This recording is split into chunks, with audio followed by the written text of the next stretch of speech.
Hello students, I hope आप सब ready हो आज का सेकंड टॉपिक सुनने के लिए, जो हमारा फोटोसिंथेसिस सीरीज़ का टॉपिक चल रहा है क्लास 11th का। उसमें आज हम कवर करेंगे पिगमेंट्स के बारे में।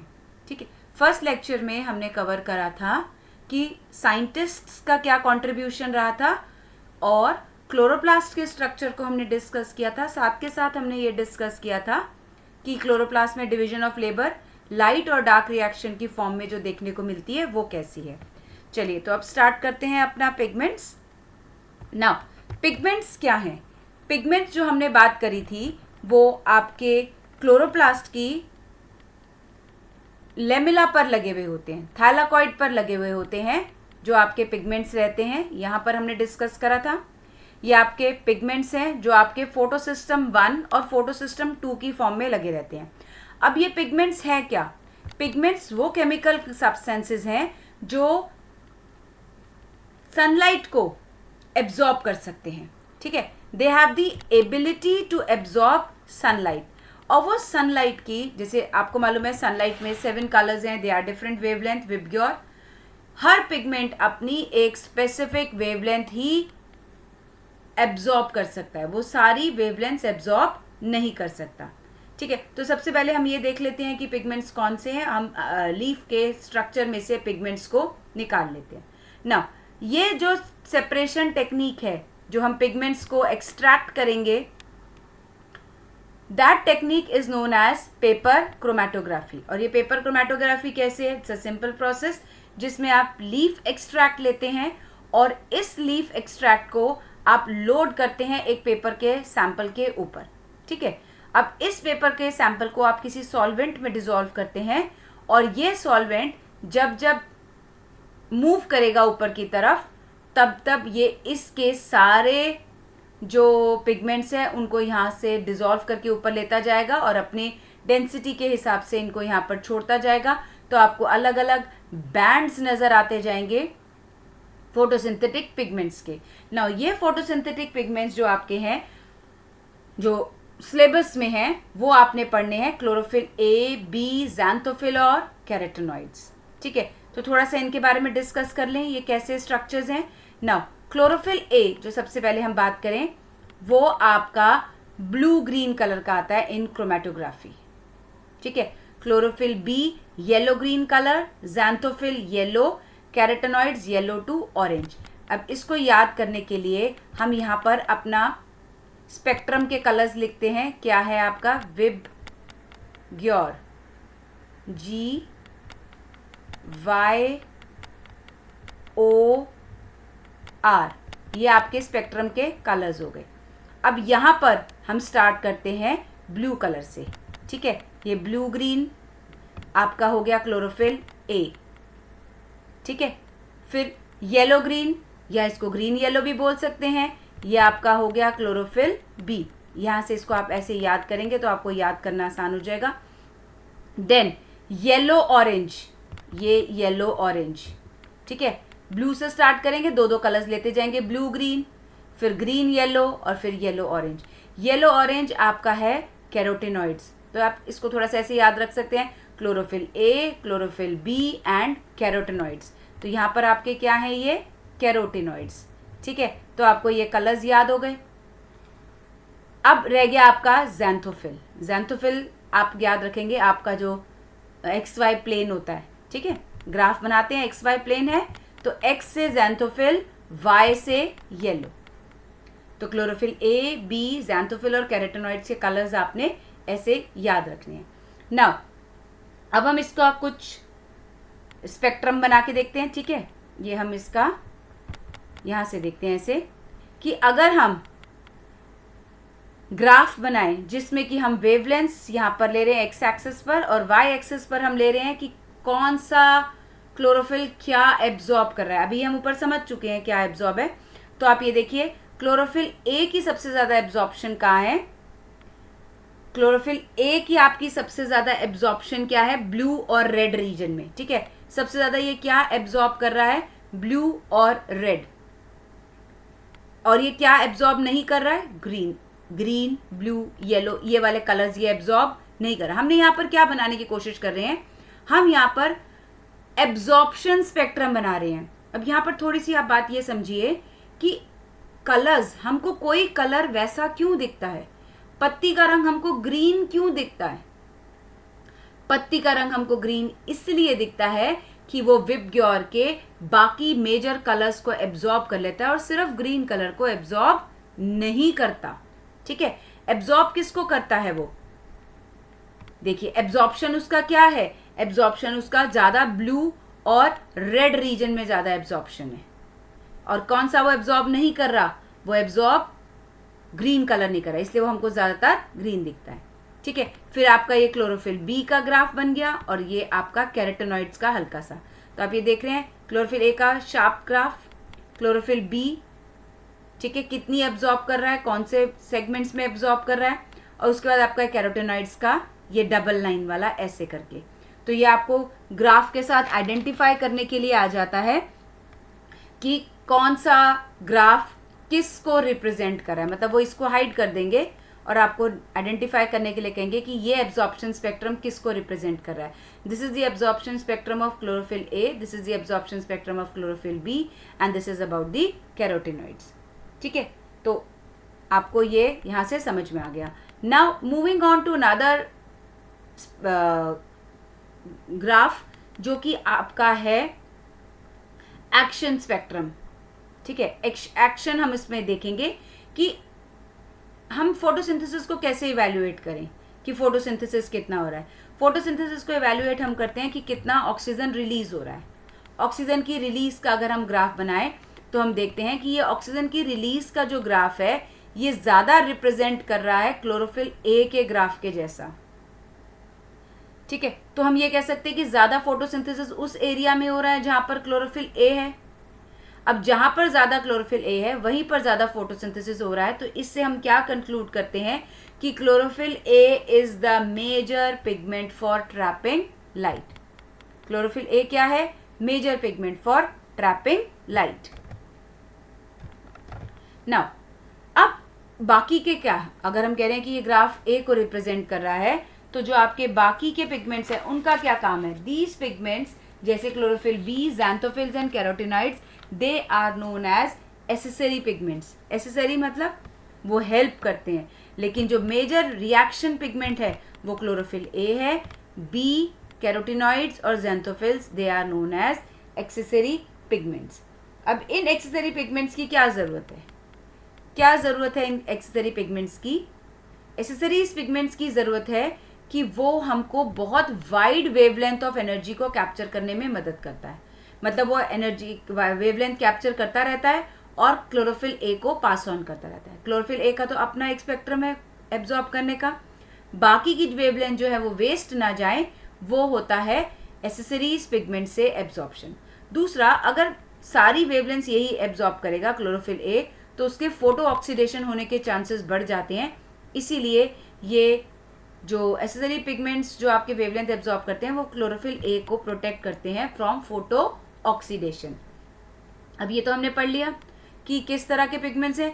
नाउ अब ये पिगमेंट्स करते क्या हैं, क्यों ये ज़रूरी हैं, क्यों हम इनको पढ़ रहे हैं? अब पिगमेंट्स क्या है? हमने बोला कि पिगमेंट जो है वो एक स्पेसिफिक वेवलेंथ की सनलाइट को एब्जॉर्ब कर सकते हैं। ठीक है, जैसे मान लीजिए एक ये पिगमेंट है जो 500 नैनोमीटर की वेवलेंथ को एब्जॉर्ब कर सकता है। कोई भी है, एक एट रैंडम हमने पिगमेंट ले लिया। अब इसने जब ये सनलाइट की एनर्जी को एब्जॉर्ब किया तो इसके पास हाई एनर्जी हो गई। यहाँ पर इसका एक इलेक्ट्रॉन एक्साइट हो जाएगा। अब एक इलेक्ट्रॉन एक्साइट होकर अपनी हायर शेल्फ में चला जाएगा। अब इसके पास दो चांसेस हैं, या तो ये इलेक्ट्रॉन अपनी एनर्जी को रेडिएट कर देगा और खुद वापस आ जाएगा, या फिर ये इलेक्ट्रॉन किसी और पिगमेंट को चला जाएगा कहीं और, ये किसी कोई और इसको एब्जॉर्ब कर लेगा, वहां जाकर के ये अपनी सेम प्रोसेस को रिपीट करेगा। ठीक है, अब कौन से पिगमेंट से कौन से पिगमेंट में जा सकता है? ये है आपका 500 नैनोमीटर वाला पिगमेंट और ये है आपका 520 वाला नैनोमीटर वाला पिगमेंट। तो 500 वाला पिगमेंट अगर एक फोटोन ऑफ सनलाइट एब्जॉर्ब कर रहा है और उसका एक इलेक्ट्रॉन एक्साइट हो गया, तो ये इलेक्ट्रॉन का जो इलेक्ट्रॉन की जो एनर्जी ट्रांसफर है वो अपने से ज़्यादा वेवलेंथ वाले को पास होगी, क्योंकि देखिए energy is inversely proportional to lambda. ठीक है, तो हम ये देख रहे हैं अगर 500 का एब्जॉर्ब हुआ, ऊपर गया, इसने एनर्जी 520 को दिया। 520 वाले से अगर इलेक्ट्रॉन एक्साइट होगा तो वो कहीं 560 580 इनको देगा, कभी भी ज़्यादा ये वाला इसको नीचे नहीं दे सकता। ठीक है, तो ऐसे धीरे धीरे धीरे धीरे एनर्जी कहाँ पहुंच जाती है, एनर्जी पहुंच जाती है क्लोरोफिल ए के पास। तो हम ये कह सकते हैं कि जो क्लोरोफिल ए है वो हमारा रिएक्शन सेंटर है। Chlorophyll A is known as the reaction centre. और बाकी के जो हैं, ठीक है, ये जो हमारे एसेसरीज पिगमेंट्स हैं इनको हम बोलते हैं एंटेना। ये एंटेना है, ठीक है, एक्स्ट्रा रेडिएशंस पकड़ने के लिए एंटेना है। और इसको हम लाइट हार्वेस्टिंग सिस्टम भी बोल सकते हैं, लाइट हार्वेस्टिंग कॉम्प्लेक्स। हार्वेस्ट करना मतलब अपनी प्रोडक्शन बढ़ाना, तो ये लाइट को हार्वेस्ट करके दे रहे हैं, तो इनको हम लाइट हार्वेस्टिंग कॉम्प्लेक्सेस भी बोल सकते हैं। और ये एंटेना का काम कर रहे हैं, इसलिए हम इनको एंटेना भी बोल सकते हैं। ठीक है, अब क्लोरोफिल ए हमारा मेन राजा है, बाकी सारी ये प्रजा है, ये इसके लिए काम करेगी और राजा को देगी। अब क्लोरोफिल ए भी दो तरह के होते हैं आपके पास। क्लोरोफिल ए आपके होते हैं, एक होता है आपका P70 और एक क्लोरोफिल ए होता है आपका P680। ठीक है, क्लोरोफिल जो होते हैं दो तरह के होते हैं, P700 एंड P680। अब हम यहाँ से पहुँच गए हैं अपने नए टॉपिक की तरफ, जो है हमारा लाइट रिएक्शन, जिसको हम फोटोकेमिकल फेज भी बोलते हैं। क्योंकि यहाँ पर देखिए अभी हमने पिगमेंट पढ़ लिए, अब पिगमेंट क्या करेंगे, लाइट एब्जॉर्ब करेंगे। तो डेफिनेटली पिगमेंट समझने के बाद नेक्स्ट टॉपिक हमारा क्या आएगा, लाइट रिएक्शन। तो लाइट रिएक्शन जो हमारे हो रहे हैं ग्राना के थैलाकॉइड में, स्ट्रोमा लैमेली में, उनमें क्या हो रहा है, उनमें लाइट एब्जॉर्ब हो रही है, वहाँ पर वाटर स्प्लिट हो रहा है, वहाँ पर ऑक्सीजन बन रही है, एटीपी और NADPH बन रहे हैं, ये सब चीज़ें लाइट रिएक्शन में बन रही है। ठीक है, यहाँ से जो एटीपी और NADPH है ये आपका यूटिलाइज होगा आपके C3 साइकिल में, और यहाँ पर आपका उसके बाद स्ट्रोमा में बनेगा ग्लूकोज। ये तो यहाँ नहीं हो रहा, तो इसको हम हटा रहे हैं। यहाँ पर क्या चीज़ें हो रही हैं, लाइट एब्जॉर्ब हो रही है, उस लाइट के वजह से वाटर की स्प्लिटिंग हो रही है, वाटर की स्प्लिटिंग होने की वजह से ऑक्सीजन रिलीज हो रहा है, और साथ के साथ आपका ATP और NADPH फॉर्म हो रहे हैं। तो अभी जैसे क्लोरोफिल ए और बी हमने दो पढ़े, क्लोरोफिल ए हमने पढ़ा P700 और P680 की फॉर्म में है। तो इसी वजह से हमारे दो फोटोसिस्टम बनते हैं, फोटोसिस्टम 1 एंड फोटोसिस्टम 2। फोटोसिस्टम 1 में आपका P700 है और फोटोसिस्टम 2 में आपका P680 है। ठीक है, ये ऐसा कुछ नहीं है कि ये नंबर इसका ज़्यादा है इसलिए इसको ज़्यादा P700 को फोटोसिस्टम 1 बोल रहे हैं। This is based on the discovery, ये पहले डिस्कवर हो गया था, ये बाद में डिस्कवर हुआ था। ठीक है, ये काम उल्टा करता है, काम पहले फोटोसिस्टम 2 से फोटोसिस्टम 1 में आता है। कैसे करते हैं वो अभी हम देखते हैं। ठीक है, अब फोटोसिस्टम क्या है, पूरा का पूरा अगर हम फोटोसिस्टम समझें तो हमने अभी तक सिर्फ ये बात करी कि फोटोसिस्टम में क्लोरोफिल ए है। क्लोरोफिल ए क्या है आपका P700। अब फोटोसिस्टम 1 में ये तो आपका रिएक्शन सेंटर क्लोरोफिल ए बन गया, इसके साथ साथ हमारे बाकी के लाइट हार्वेस्टिंग कॉम्प्लेक्सेस जिनको एंटेना बोलते हैं, कुछ एंजाइम्स भी हैं, कुछ इलेक्ट्रॉन कैरियर्स भी हैं, ये सब मिलाकर बनाते हैं आपका फोटोसिस्टम 1। और फोटोसिस्टम 2 में क्या है, रिएक्शन सेंटर जिसमें क्लोरोफिल ए है P680, इसमें लाइट हार्वेस्टिंग कॉम्प्लेक्सेस हैं, एंजाइम्स हैं, इलेक्ट्रॉन कैरियर्स हैं, ये बन गया आपका फोटोसिस्टम 2। अब देखिए अगर लाइट आपकी आ रही है लेस देन 700, ठीक है, मान लीजिए आपकी लाइट आ रही है 690 नैनोमीटर, तो उसमें कौन एक्टिव होगा, उसमें ये एक्टिव होगा, ये तो होगा नहीं क्योंकि 690 तो पकड़ नहीं सकता। यहाँ पर 690 पकड़ते जाएंगे और उसको 700 में देते जाएंगे। अगर इससे नीचे होगा, ठीक है, जैसे लाइट आ रही है 650, तो दोनों एक्टिव होंगे, इसके भी पकड़ पकड़ के आगे बढ़ाते जाएंगे और इसके भी पकड़ पकड़ के आगे बढ़ाते जाएंगे। ठीक है, फोटोसिस्टम 1 इज प्रेजेंट, ये बात बहुत ध्यान रखने वाली है कि फोटोसिस्टम 1 आपके ग्राना और स्ट्रोमा लैमेली दोनों में प्रेजेंट होते हैं। ठीक है, और फोटोसिस्टम 2 आपका सिर्फ ग्रैनल थैलाकॉइड पर प्रेजेंट होता है। अब ये कैसे काम करते हैं, इनके इलेक्ट्रॉन्स कैसे ट्रांसफर होते हैं वो हम समझेंगे इलेक्ट्रॉन ट्रांसपोर्ट चेन से। ठीक है, अब देखिए लाइट आ रही है लेस देन 680 नैनोमीटर, तो फोटो सिस्टम 2 एक्टिवेटेड है, फोटो सिस्टम 2 ने एनर्जी कैप्चर करी और इसका इलेक्ट्रॉन एक्साइट हो गया। ठीक है, ये इलेक्ट्रॉन जा रहा है जो कि आपका यहाँ पर इलेक्ट्रॉन जो एक्सेप्टर है वो पड़ा हुआ है पीएच फियोफाइटिन। ठीक है, फियोफाइटिन ने इलेक्ट्रॉन को एब्जॉर्ब कर लिया। यहाँ से इलेक्ट्रॉन ट्रांसफर हो रहा है प्लास्टोक्विनीन की तरफ, प्लास्टोक्विनीन से साइटोक्रोम B6F, फिर प्लास्टोसियानिन, और ये इलेक्ट्रॉन आगे जाता हुआ इसके पास पहुंच गया P700 के पास। P700 जो फोटो सिस्टम 1 का पार्ट है, यहाँ पर ये एनर्जी यहाँ आई तो अब इसका इलेक्ट्रॉन एक्साइट हुआ जिसका कि प्राइमरी एक्सेप्टर है FeS फेरिडॉक्सिन। अब यहाँ से, ठीक है, FeS से ये पास होता है फेरिडॉक्सिन में और यहाँ पर आपका NADP रिड्यूस होता है NADPH में, और जो एंजाइम हमको यहाँ पर जरूरत है वो फेरिडॉक्सिन NADP रिडक्टेज। अब ये इसका नाम ऐसे क्यों पड़ा, एक तो देखिए यहाँ पे फेरिडॉक्सिन तो इसका नाम है, अब ये NADP को रिड्यूस कर रहा है, रिड्यूस कर रहा है मतलब इसमें H जोड़ रहा है ना, इसमें H प्लस कर रहा है तो इसको रिड्यूस कर रहा है, तो इसका पूरा नाम क्या पड़ गया, फेरिडॉक्सिन NADP रिडक्टेज, जिसका शॉर्ट फॉर्म हम FNRB बोलते हैं। ठीक है, अब ये तो यहाँ से जी चलिए इलेक्ट्रॉन चला यहाँ पर पहुँचता हुआ, ये यहाँ से क्रॉस होता हुआ यहाँ चला गया, बीच में इधर यहाँ पर बनी आपकी ATP भी बन गई। इसी एनर्जी को यूटिलाइज करते हुए यहाँ पर एक ATP भी हमने बना ली। अब सोचिए अगर यहाँ से हर वक्त इलेक्ट्रॉन निकलता जाए तो फोटो सिस्टम 2 के तो इलेक्ट्रॉन हो जाएंगे खत्म, बिल्कुल इसके इलेक्ट्रॉन खत्म हो जाएंगे। तो इसके इलेक्ट्रॉन की भरपाई कौन करेगा, कहाँ से इसको अपने इलेक्ट्रॉन्स मिलेंगे, इसको अपने इलेक्ट्रॉन्स मिलेंगे वाटर को तोड़कर। Now water will split, now this splitting of water is going to take place inside the grana, ये ग्राना के अंदर है, ये ग्राना की मेम्ब्रेन पर है और ये स्ट्रोमा की तरफ रिएक्शंस है। ये ध्यान देंगे यहाँ पर, ये जो रिएक्शंस है splitting of water is inside this ग्राना, ग्राना मतलब इसके थैलाकॉइड के अंदर हो रहा है, ये बाहर की तरफ स्ट्रोमा की तरफ हो रहा है, और ये जो इलेक्ट्रॉन ट्रांसपोर्ट चेन है ये आपकी मेम्ब्रेन पर लगी हुई है, ये मेम्ब्रेन है। ठीक है, अब यहाँ से वाटर ने स्प्लिट हुआ, वाटर के स्प्लिट होने से ये प्रोटॉन्स बने और ऑक्सीजन बना, और साथ में जो इलेक्ट्रॉन्स बन रहे हैं वो इस फोटो सिस्टम 2 को ट्रांसफर हो जाए। मतलब फोटो सिस्टम 2 की चिंता का समाप्त, चिंता उसकी खत्म कि भाई मेरे इलेक्ट्रॉन निकलते गए तो मैं कितनी हद तक देता रहूँगा, मैं तो दे ही नहीं पाऊंगा, एक समय तो ये खत्म हो जाएगा। तो इसके इलेक्ट्रॉन की पूर्ति करने के लिए water is going to split and provide its electron to the photosystem 1।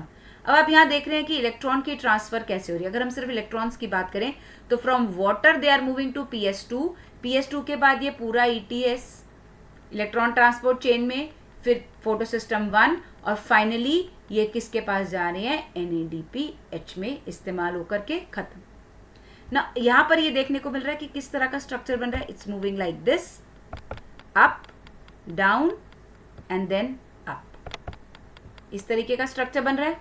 So this is also known as Z scheme. यहाँ पे देखिए Z बन रहा है ना, अगर हम इसको ध्यान से देखें तो this is looking like a Z, तो इनको हम बोलते हैं Z स्कीम, और इसमें electron are not going to come back, electron इसमें वापस नहीं आ रहे, तो इसको हम क्या बोल सकते हैं, इसको हम बोलते हैं नॉन साइक्लिक।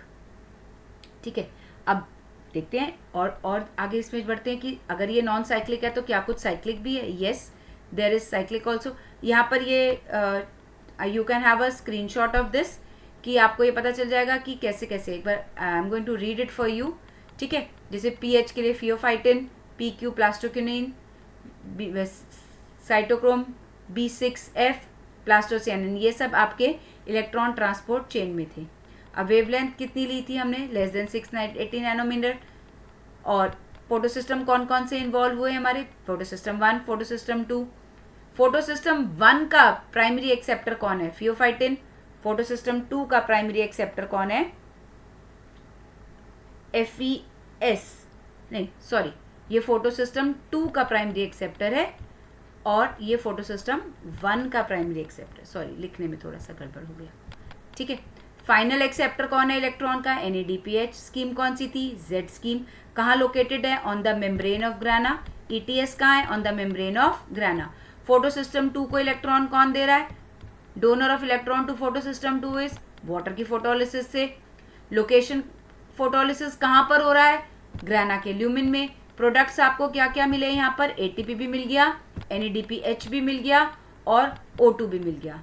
ऑक्सीजन कहाँ है, ग्राना के ल्यूमिन में। ATP वगैरह सब चीज़ें कहाँ है, स्ट्रोमा में। अब इनका काम क्या है, ATP और NADPH का, ये डार्क रिएक्शन में यूज होंगे और ऑक्सीजन क्या है, हमारा एक बाय प्रोडक्ट है। ठीक है, अब अगर हम equation of photolysis of water को ढंग से देखें, क्योंकि कई बार ये आ जाती है। So this is the equation of photolysis of water, जिसमें वाटर टूट रहा है into 4 protons oxygen and then 4 electrons are removed. ठीक है, अब हम देखते हैं साइक्लिक और non cyclic photophosphorylation. Now what is phosphorylation. सबसे पहले तो हमें ये शब्द का मतलब पता होना चाहिए कि व्हाट इज फॉस्फोराइलेशन। फॉस्फोराइलेशन में क्या होता है, हम ATP यानी एनर्जी प्रोड्यूस कर रहे हैं, कैसे, ADP में एक फॉस्फेट को जोड़कर। तो फॉस्फेट जोड़कर जब ATP प्रोड्यूस होती है तो उसको हम बोलते हैं फॉस्फोराइलेशन। और यहाँ पर जो एनर्जी बन रही है ATP, that is using the energy of light, so we call it as photophosphorylation. इसको हम फोटोफॉस्फोराइलेशन क्यों बोलते हैं, क्योंकि यहाँ पे फॉस्फोराइलेशन तो हो रहा है, लेकिन किसकी प्रेजेंस में हो रहा है, लाइट की प्रेजेंस में। तो सनलाइट की प्रेजेंस में हो रहा है, इसलिए फोटो और फॉस्फोराइलेशन। अब आप माइटोकॉन्ड्रिया में जब आप पढ़ेंगे एनर्जी प्रोडक्शन, तो आप उसमें सबस्ट्रेट लेवल, ऑक्सीडेटिव फॉस्फोराइलेशन, ये सब टर्म्स भी पढ़ेंगे। तो अभी के लिए आप फोटोफॉस्फोराइलेशन याद रखेंगे। अब फोटोफॉस्फोराइलेशन 2 फॉर्म्स की है, नॉन साइक्लिक एंड साइक्लिक। पहले हम साइक्लिक समझ लें कैसे होती है। ठीक है, अब अगर जैसे देखिए, हम अगर थैलाकॉइड के इसकी बात करें, जो आपके स्ट्रोमा में थैलाकॉइड है, स्ट्रोमा लेमिली, उसमें सिर्फ फोटो सिस्टम 1 होता है। ठीक है, जब सिर्फ फोटो सिस्टम 1 इन्वॉल्व होगा, जब सिर्फ फोटो सिस्टम 1 इन्वॉल्व होगा, जब फोटो सिस्टम 2 काम नहीं करेगा, यानी कि या इस कंडीशन में कह सकते हैं कि 680 पकड़ने की लाइट ही ना आ रही हो। जैसे मान लीजिए 690 लाइट आ रही है, तो 690 लाइट तो ये पकड़ ही नहीं सकता, सीधा 700 पकड़ेगा। तो या तो वेवलेंथ पे डिपेंड करता है कि वेवलेंथ जो है वो मोर देन 680 आएगी तो ये वाला हिस्सा काम नहीं करेगा, ये हिस्सा स्टॉप हो जाएगा। तो मोर देन 680 आएगी तो सिर्फ फोटो सिस्टम 1 काम करेगा। या फिर हम ये कह सकते हैं कि सिर्फ जो आपके स्ट्रोमा लेमिली है उसमें सिर्फ फोटो सिस्टम 1 ही है, तो वो जब सिर्फ फोटो सिस्टम 1 काम करेगा तब आपका साइक्लिक फ्लो ऑफ इलेक्ट्रॉन होगा। अब इसमें क्या होता है, इसमें देखिए कैसा रहेगा आपका, मैं सिर्फ यहाँ बनाया हुआ है सिर्फ क्योंकि वो नॉन साइक्लिक के लिए था। साइक्लिक आप यहाँ देखिए, जब भी इसका इलेक्ट्रॉन एक्साइट होगा तो इलेक्ट्रॉन एक्साइट होके, ठीक है, इलेक्ट्रॉन एक्साइट होकर के आपका ये FeS से, इलेक्ट्रॉन आपका प्राइमरी एक्सेप्टर ये FeS है, यहाँ से इलेक्ट्रॉन पास होकर के आएंगे आपके प्लास्टोक्यूनिन की तरफ। ठीक है, अब ये प्लास्टोक्यूनिन, प्लास्टोसाइनिन, साइटोक्रोम B6F और प्लास्टोसिनिन को देगा। मतलब ये अपने जो इलेक्ट्रॉन्स हैं ये NADPH की तरफ नहीं भेज रहा है, ये सिर्फ सीधा यहाँ से यहाँ पर आ रहे हैं इसके इलेक्ट्रॉन्स और ऐसे ही फ्लो हो रहे हैं। और इस फ्लो में ATP तो यहाँ बन रही है तो ATP तो बन जाएगी, ठीक है, लेकिन यहाँ पर जो वाटर की ब्रेकडाउन है उसकी ज़रूरत नहीं पड़ेगी। ठीक है, वाटर की ब्रेकडाउन की ज़रूरत नहीं पड़ेगी, ये नहीं बनेगा। ठीक है, ये नहीं बनेगा, वाटर की ब्रेकडाउन की ज़रूरत नहीं पड़ेगी, सिर्फ आपकी ATP बनेगी। यहाँ से आपको क्या मिलेगा, सिर्फ ATP बनेगा जो कि आपकी इलेक्ट्रॉन चेन का हिस्सा था, यहाँ वाला ये बन जाएगा आपका। ये वाला हिस्सा नहीं बनेगा क्योंकि फेरेडॉक्सिन तक जा ही नहीं रहा। ठीक है, ये फेरेडॉक्सिन तक जा ही नहीं रहा। तो इसमें जो ये आपका है ये साइकिल की फॉर्म में चल रहा है, तो इसको हम बोलते हैं साइक्लिक फॉस्फोराइलेशन। ये साइकिल चल रहा है ना पूरा, ऐसे आया ऐसे चला गया, ऐसे आया ऐसे चला गया, ये पूरा साइक्लिक है। और नॉन साइक्लिक में आपकी Z स्कीम बनती है। I hope this is clear and now we are moving to the next part, जिसमें हम कीमोऑस्मोटिक हाइपोथेसिस की बात कर रहे हैं कि जो ये ATP बन रही है ये ATP बनेगी कैसे। ठीक है, एटीपी बनने के लिए देखिए क्या चीज़ की ज़रूरत होती है। एटीपी बनने के लिए आपको एक पार्टिकल की ज़रूरत होती है जिसका नाम है एटीपी सिंथेटेज।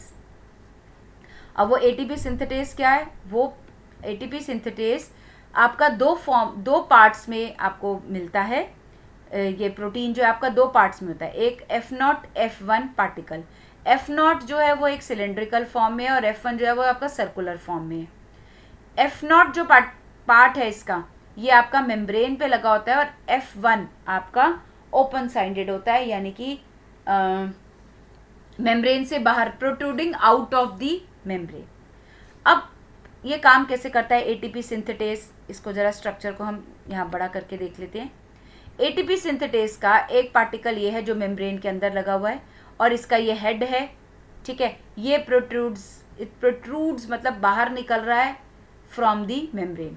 अब होता क्या है, इस पार्टिकल के अंदर से जो हाइड्रोजन आयंस है वो मूव करते हैं बाहर की तरफ, ऐसे। जैसे मान लीजिए यहाँ पर बहुत सारे हाइड्रोजन आयंस इकट्ठा हो रखे हैं, ये हाइड्रोजन आयंस बाहर की तरफ मूव करते हैं और इनकी मूवमेंट से इस हेड की कॉन्फॉर्मेशनल चेंजेस होते हैं। ये हेड रोटेट कर जाता है और इसकी रोटेट से जो एनर्जी प्रोड्यूस होती है उससे एडीपी जो है वो एटीपी में कन्वर्ट हो जाता है, ठीक है। तो ये कैसे एटीपी बनाता है? इसका हेड रोटेट कर जाता है, F1 पार्टिकल जो है वो मूव कर जाता है और ये आपका एटीपी बनाता है ना। यही एटीपी बनाने के प्रोसेस को हम बोलते हैं कीमो ऑस्मोटिक हाइपोथेसिस, यानी कि एटीपी कैसे बन रही है। अब एटीपी हमने ये देखा कि क्लोरोप्लास्ट में बन रही है during light reaction in non cyclic photophosphorylation. Non cyclic photophosphorylation में ये बन रही है। और एटीपी आपको पता ही है माइटोकॉन्ड्रिया बनाता है रेस्पिरेशन के टाइम पर। तो ये दोनों को थोड़ा सा अगर हम कंपेयर करें, पहले हम सिर्फ ये समझने की कोशिश करते हैं कि क्लोरोप्लास्ट में ये कैसे बन रही है, ठीक है। तो वापस चलते हैं हम क्लोरोप्लास्ट के स्ट्रक्चर में। अब यहाँ पर आते हैं हम ये क्लोरोप्लास्ट के स्ट्रक्चर में, ठीक है। अब इस क्लोरोप्लास्ट के स्ट्रक्चर में यहाँ पर आपका लगा रहेगा F0 F1 पार्टिकल, ठीक है। ये थोड़ा ज़्यादा बड़ा हो गया, इसको थोड़ा छोटा करते हैं क्योंकि इसकी जो मेम्ब्रेन है ये यहाँ पर है और इसका जो हेड है वो ये बाहर आ रहा है, राउंड स्ट्रक्चर। तो this is F0 and this is F1। ये बाहर का जो स्ट्रक्चर है इसको हम बोलते हैं F1। अब यहाँ से हमें दौड़ाने हैं बहुत सारे हाइड्रोजन, ऐसे करके बाहर की तरफ यहाँ से हाइड्रोजन आएंगे तो ये बाहर स्ट्रोमा की तरफ यहाँ पर एटीपी बना लेगा, एडीपी से एटीपी बना लेगा। दिस इज एडीपी और यहाँ से बन जाएगी आपकी एटीपी। अब हमारे पास जो नेक्स्ट सिचुएशन है वो ये है कि यहाँ पर बहुत सारे होने चाहिए हाइड्रोजन। यहाँ पर ग्राना के जो ल्यूमिन है उसमें बहुत सारा हाइड्रोजन होना चाहिए, तभी तो वो बाहर जाएगा। जहाँ पे ज़्यादा पार्टिकल होंगे वहीं से डिफ्यूज़ करके दूसरी तरफ मूव करेंगे। तो अब यहाँ पर हाइड्रोजन का कंटेंट कैसे बढ़ सकता है? तो ये तो हमने सबसे पहले देखा ही था कि यहाँ पर फोटोलिसिस ऑफ वाटर हो रहा है। वाटर की ब्रेकडाउन से यहाँ पर ल्यूमेन के अंदर बहुत सारा हाइड्रोजन एक्यूमुलेट हो रहा है, ठीक है। तो यहाँ पर एक प्रोसेस क्या चल रहा है, वाटर का स्प्लिटिंग होना। वाटर स्प्लिट हो रहा है और इसकी स्प्लिटिंग से यहाँ पर बहुत सारा हाइड्रोजन बन रहा है, ठीक है। तो एक तो जी ये आ गया हाइड्रोजन। अब दूसरा प्रोसेस है प्लास्टोक्विनीन का। ये जो है ये सिर्फ एक इलेक्ट्रॉन कैरियर नहीं है, ये हाइड्रोजन कैरियर भी है। तो जब ये प्लास्टोक्विनीन ये बहुत इंपॉर्टेंट भैया रोल करता है। तो एक तो ये इलेक्ट्रॉन को तो ट्रांसफ़र कर ही रहा है जो हम ईटीएस में पढ़ रहे थे, दूसरा ये हाइड्रोजन का ग्रेडियंट बनाने में भी बहुत इंपॉर्टेंट रोल करता है। कैसे करता है ये? जब इसके पास इलेक्ट्रॉन आते हैं, ठीक है, जब इसके पास यहाँ से इलेक्ट्रॉन आ रहे हैं तो ये अपना बैलेंस बनाने के लिए हाइड्रोजन को भी यहाँ से पकड़ लेता है। स्ट्रोमा में जो हाइड्रोजन रखी है वो यहाँ से पकड़कर अपना साथ हाइड्रोजन को जोड़ लेता है एंड इट फॉर्म्स PQH2। अब इस प्रोसेस में ये हाइड्रोजन को अंदर छोड़ता है। जब इसमें से इलेक्ट्रॉन आगे ट्रांसफ़र हो रहे हैं तो अभी अपने हाइड्रोजन को कैरी नहीं कर पाता। जब इलेक्ट्रॉन आ गए तो इसको हाइड्रोजन भी चाहिए अपने आप को बैलेंस करने के लिए, तो इसने हाइड्रोजन और इलेक्ट्रॉन दोनों पकड़े और PqH2 बन गया। लेकिन जैसे ये यहाँ पर पहुंचा, यहाँ से तो इसको अपने इलेक्ट्रॉन्स यहाँ ट्रांसफर करने हैं। अब इलेक्ट्रॉन्स अगर निकल रहे हैं तो इसके लिए हाइड्रोजन पकड़ना मुश्किल हो जाता है। तो अब ये इस सिचुएशन में आ गया है कि इसको हाइड्रोजन अंदर रिलीज करने। तो सेकेंडली यहाँ पर हो गया, फर्स्ट आपका हो गया फोटोलिसिस ऑफ वाटर, सेकेंड आपका हो गया प्लास्टोक्विनीन से, जो कि एक आपका हाइड्रोजन कैरियर है।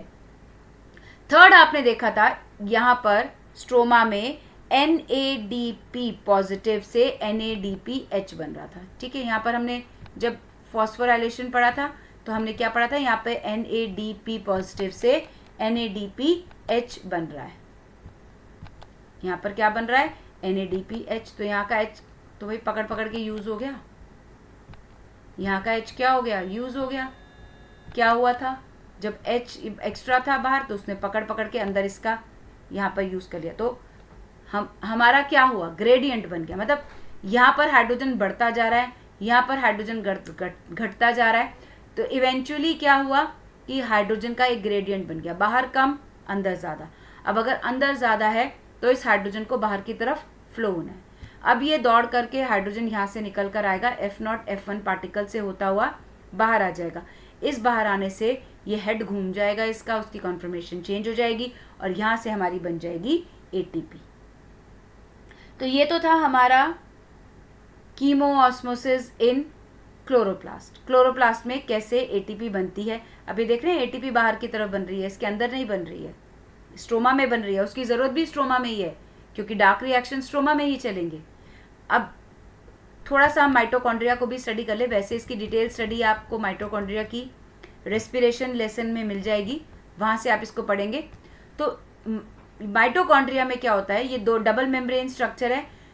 वहाँ पर आप अलग अलग प्रोसेस पढ़ेंगे कि कैसे यहाँ पर हाइड्रोजन की एक्यूमुलेशन ज़्यादा होगी। मतलब दोनों मेम्ब्रेन्स के बीच में, आउटर मेम्ब्रेन और इनर मेम्ब्रेन के बीच में यहाँ पर आपकी हाइड्रोजन की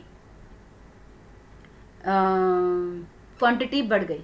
अब यहाँ पर हाइड्रोजन की क्वांटिटी बढ़ने से ये F0 F1 पार्टिकल ऐसे लगे हुए कि इसके अंदर ATP बनेगी। यहाँ से हाइड्रोजन रश हुए तो ATP आपकी यहाँ बन जाएगी। ठीक है, तो ये माइटोकॉन्ड्रिया में ATP अंदर की साइड बन रही है और क्लोरोप्लास्ट में ATP बाहर स्ट्रोमा की साइड बन रही है। ठीक है, तो यहाँ पर दोनों तरह में, तो हमेशा मतलब अब ये नहीं सोचना कि सिर्फ माइटोकॉन्ड्रिया ही एनर्जी बना सकता है, क्लोरोप्लास्ट के पास भी एनर्जी बनाने का तरीका है।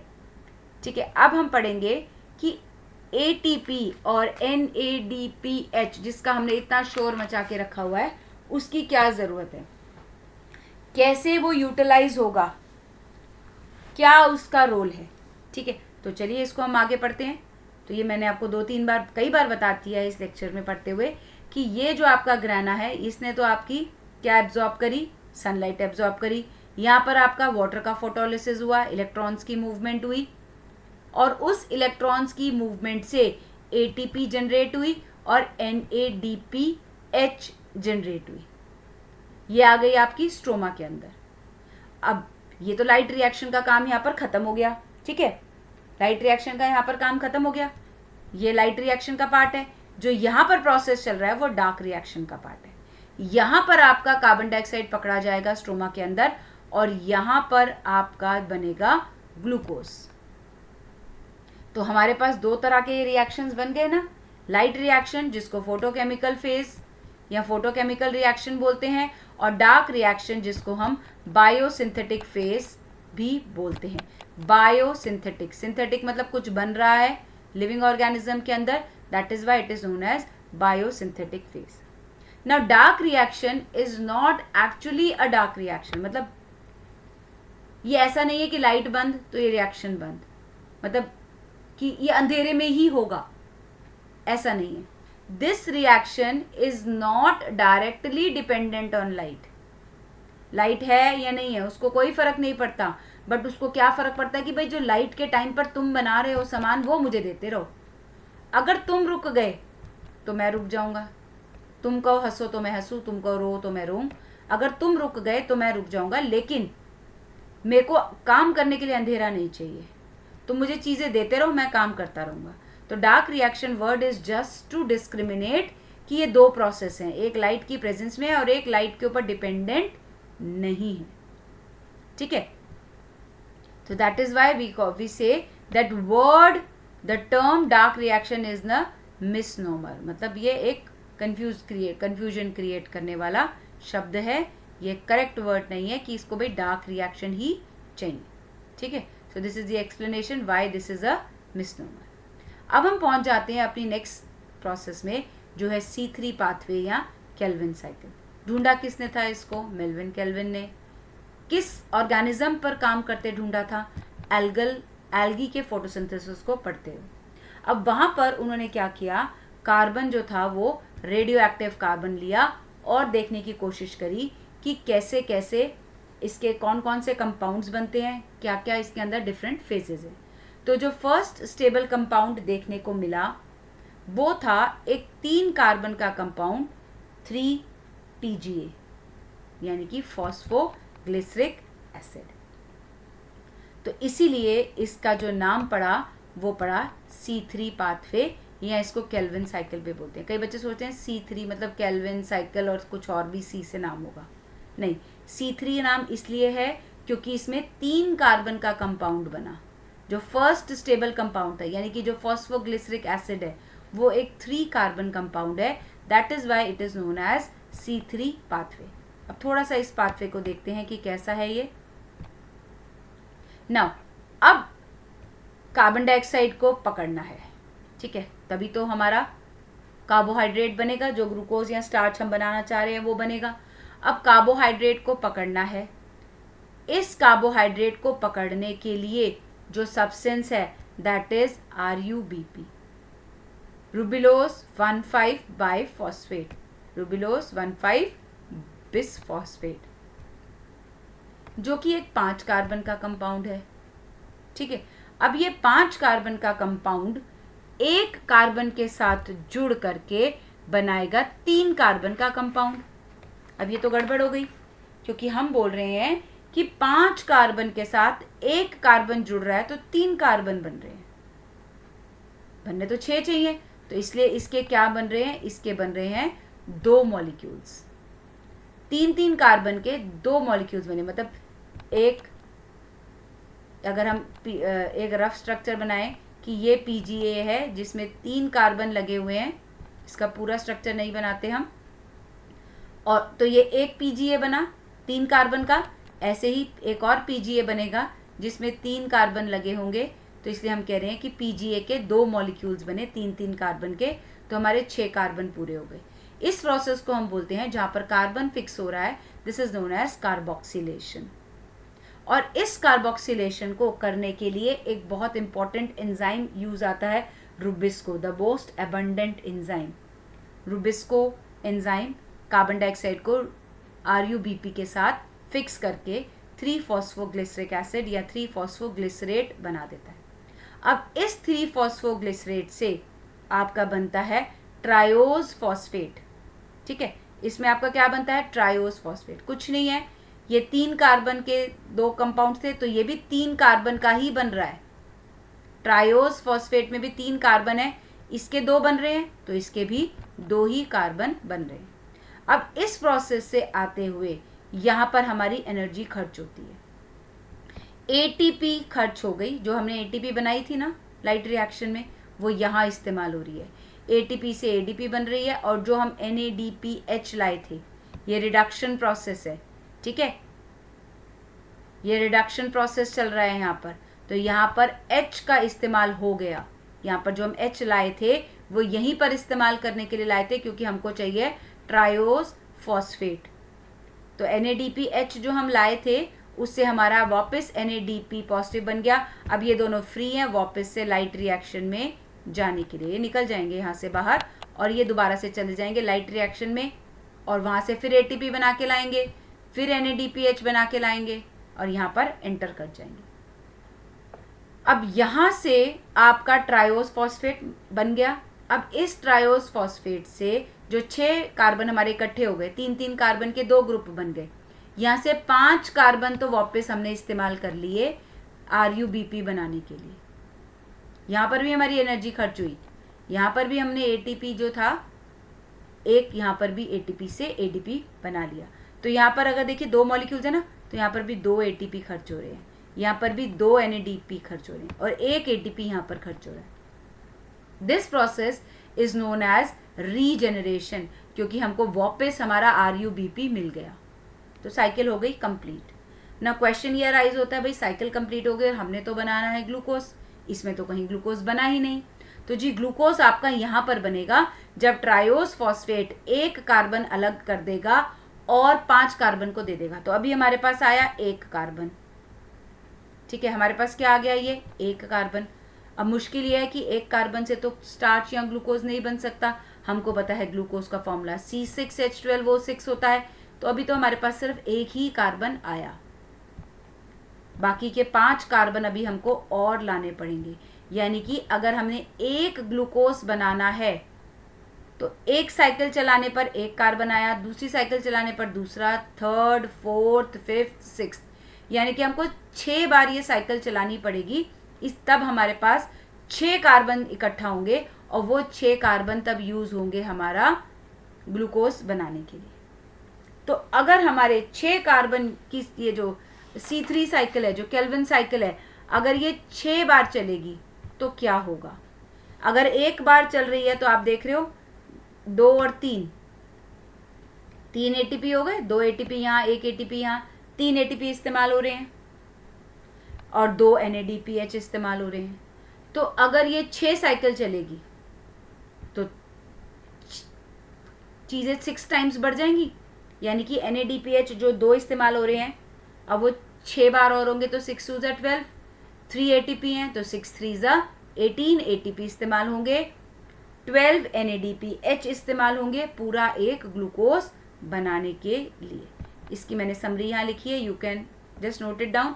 अगर 1 कार्बन डाइऑक्साइड एंटर कर रहा है तो आपके 2 ATP रिडक्शन में और 1 ATP रीजनरेशन में यूज हो रहे हैं, तो 3 ATP यूज हो रहे हैं और 2 NADPH यूज हो रहे हैं जो रिडक्शन में यूज हो रहे हैं, ठीक है। तो ये तो 1 कार्बन डाइऑक्साइड के, लेकिन हमको ये साइकिल कितनी बार चलानी है, ये साइकिल हमको 6 टाइम चलानी है। तो सबको 6 से मल्टीप्लाई कर दो, 6 कार्बन डाइऑक्साइड एंटर करेंगे तब एक ग्लूकोज बनेगा और आपके 6 3 18 ATP और 6 2 12 NADPH आपके यूज होंगे।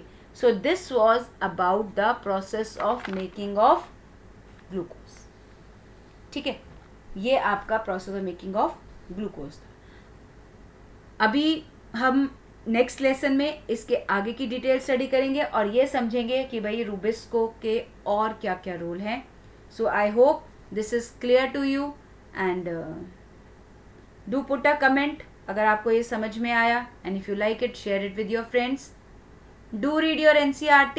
God bless you a lot.